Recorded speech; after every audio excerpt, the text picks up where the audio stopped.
Okay. The dark. The dark nuance, the darkest caress of Symphonic Metal Echoes.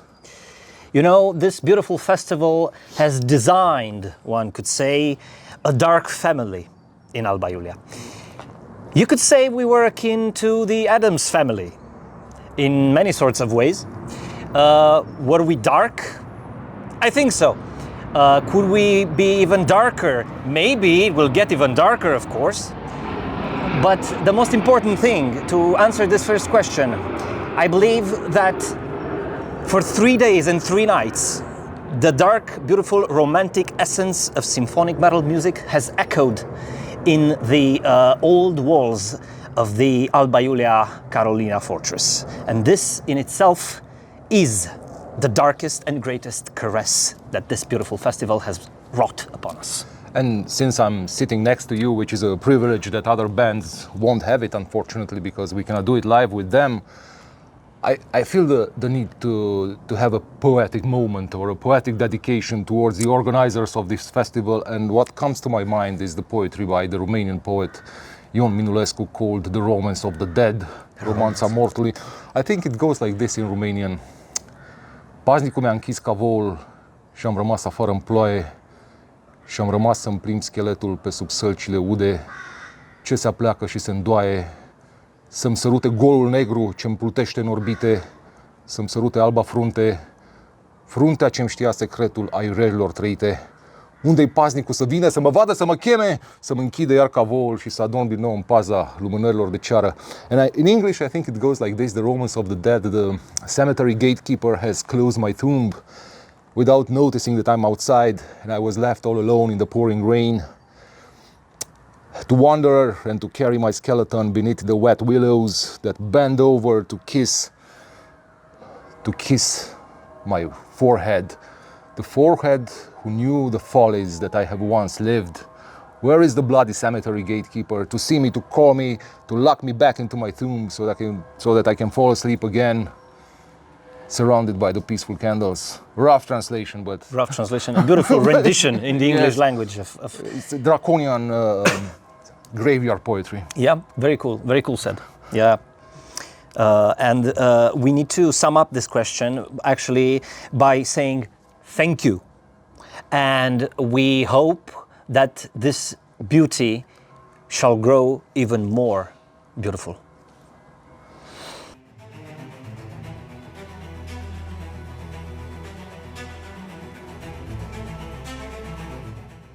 The echoes that we, Symphress, brought to this magnificent celebration of music called Symphonic Metal Echoes, to us represent a rebirth of the old into the new. A big cauldron of styles and musical periods, frozen in time, all worked together in our armories and poured upon the festival. We believe that we have managed to assist you in discovering the beauty of symphonic metal as it once was.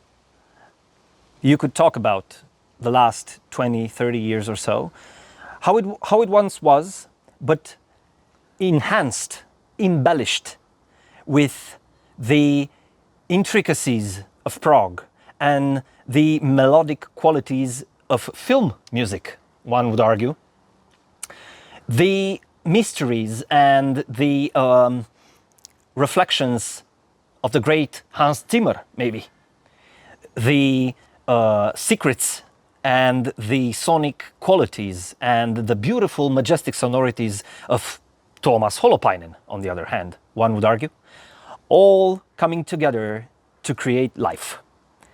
This is the echo that we chose to bring, and we thank you all for having us.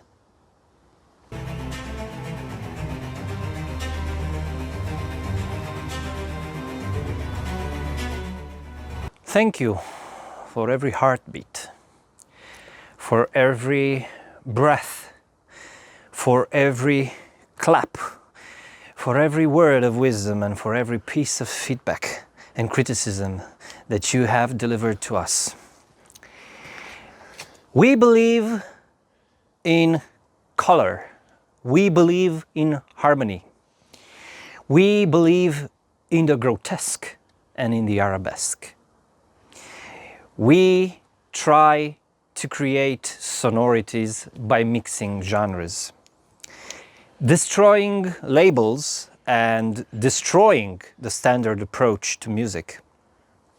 This is what Symphress is about. From the very beginning, all we wanted to do was make a music band. No genre, not rock, not metal.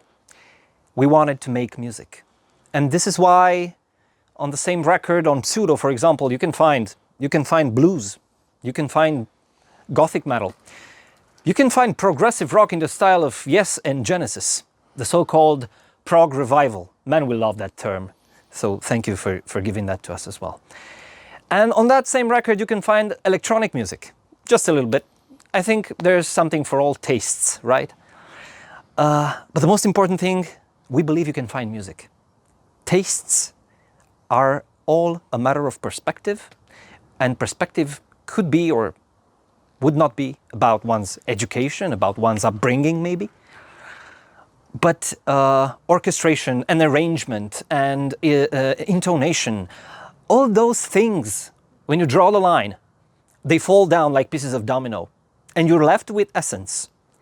And this essence is all about music which is alive, in its darkest mysteries, in its darkest secrecies, in its grotesque and arabesque, to paraphrase a bit from Edgar Allan Poe.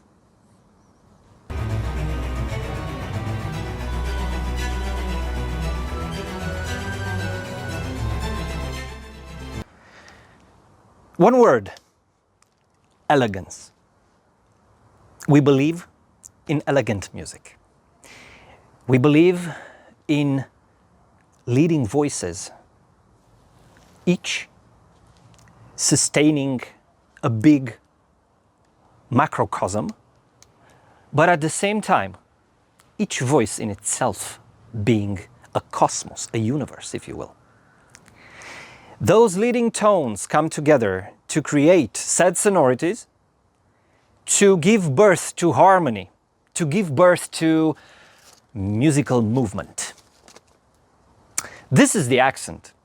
This is the texture that we want to follow. And these are, as we said before, and as we're used to saying, these are the steps that we will continue to pursue, whatever happens. We are true to metal, we are true to rock music, we are true to symphonic elements, to goth and to prog. And this is what Symphress is about, right? And you have been there with said heartbeats, pulses and breaths. You've breathed music with us. And that is the most amazing thing, to be frank. So thank you.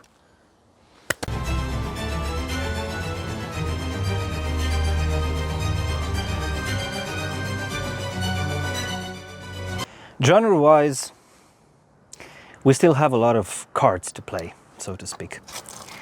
I believe we have not ventured enough into symphonic metal yet. We are big fans of bands like Epica, Therion, Nightwish, and so on and so forth. But we cannot take this music for granted, so to speak. And we certainly cannot look at it and analyze it just like that. You need to put it into perspective. You need to open a third eye on your forehead and look a bit beyond.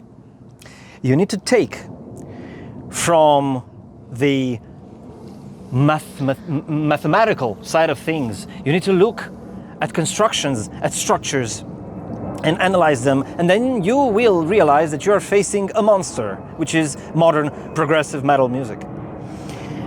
What we have not done enough at this point, I would say, must concern symphonic progressive metal. Again and again, we keep saying that. We keep saying that we mix musical styles and periods together, but at the same time, we need to get grounded at one point and reflect. And what we want to do and what I want to say with this, by this, is that we certainly need to bring to life cinematic movement, film music, and anthemic music in symphonic Gothic metal form, but at the same time have that extra ingredient, that extra element added to it, which is anything you can think of from the world of prog. You can have polyrhythms, you can have special sonorities, you can have extended techniques on instruments. Big applause to Alex, our bass player, for that. And of course, you draw the line and you need to say, hey, this is symphonic prog metal. This is what we wanted to create in the first place, right? And having discovered recently the band Stardust from Israel, we look at them a lot of times and say, hey, look, this is, I want to play like them when I get older, you know? This is just a side note, but yeah. And this would be it genre-wise. It's so much more than having disjointed melodies strung together. You need to bring them to life. So what you are saying is that you need to borrow things from other disciplines such as cinema or literature or even theatrical performances and somehow make them work into the logic of progressive metal. Yes, because I believe that prog rock and prog metal missed one point. You could put there theater as well. You could have it more than just a collection of good songs on a playlist to play for the people. Yeah, you can talk about cinematics, about movie scenes. Look at we used to talk a lot about Soviet cinema because they have and art movies in general. And this is, to me, this is one of the things that prog has missed. Of course, some bands have done it. Some bands have done The Lamb Lies Down on Broadway, for example, Genesis. But at the same time, nobody has tried to do it one step further and combine it with, go beyond the jazz, go beyond the blues, and let's combine it with orchestra. So you're a goth metal fan as well? Of course. But for some reason, you seem to dislike Theatre of Tragedy. How would a Theatre of Tragedy would look inside progressive and symphonic metal? I'm not talking precisely about the musical approach of the Norwegian band, but the idea of having a theater of tragedy brought into progressive, what would be the dramatic element, the tragic element, and what would be the theatrical element? Well, first of all, I like Theatre of Tragedy. So you do like Theatre of Tragedy? I like Theatre of Tragedy. They were one of the first bands with the Beauty and the Beast vocals that I have discovered back when I was in high school, I think.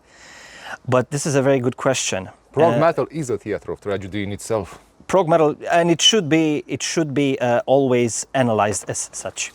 Of course, then we can talk about Dream Theater all day because they are the closest band we have that has gotten so close to actually making musical film out of their genre, right?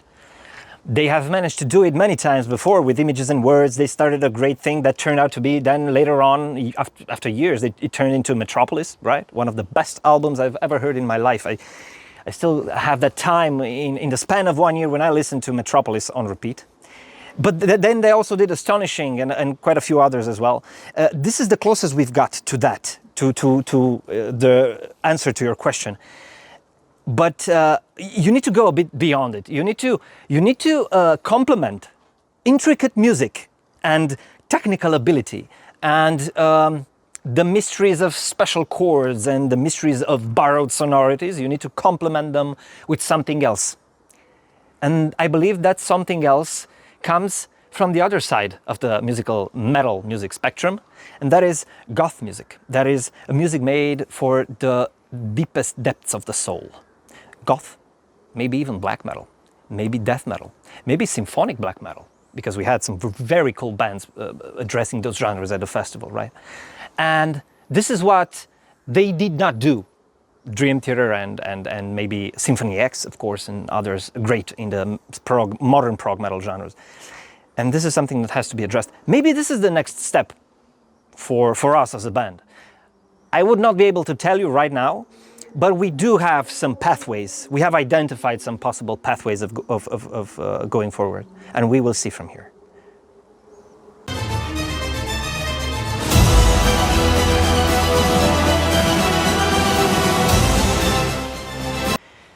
The darkest, the most emotional song that we have written thus far, in our opinion, at least from a lyrical point of view, if not also a musical one, could easily be one of the last singles we released, called Iconoclastul, the Iconoclast, translated into English.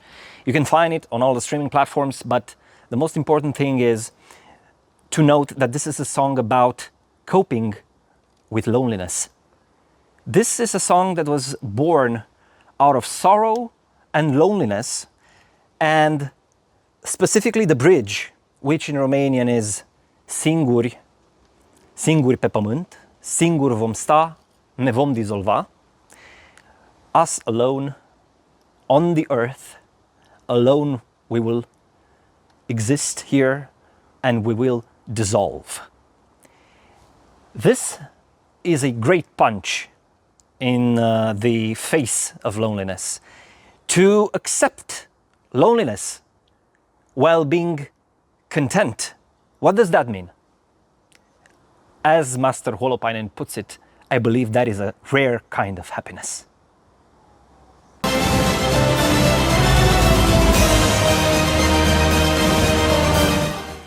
Father Time Part 1, The Father Naked, is the first part of a longer song of ours. It's the song from which our debut album takes its name. It is a medley of nuances, medley of time periods all stitched together in succession. It is like a final boss fight, if you will. And for us, it is one of the songs that encapsulates the best what we believe is or should be reflected in music, at least in our music. We believe in a music that is free of any governing law, a music that is free of theoretical regulation, so to speak. We believe in symphonic metal, we believe in progressive metal, we believe in revival, in the revival of the times, in the revival of the dark times, and in the rebirth of the good times, in prog revival. And of course, in the dark vibes of Gothic metal, of Gothic rock. The song The Father Time, Part 1, brings all those essences together and represents the quintessential Symphress song. And thank you for choosing this song for us, because we know, we have felt that when we played it live in Alba Iulia, it was quite a hit, more so than we could have ever imagined it would be. So, thank you.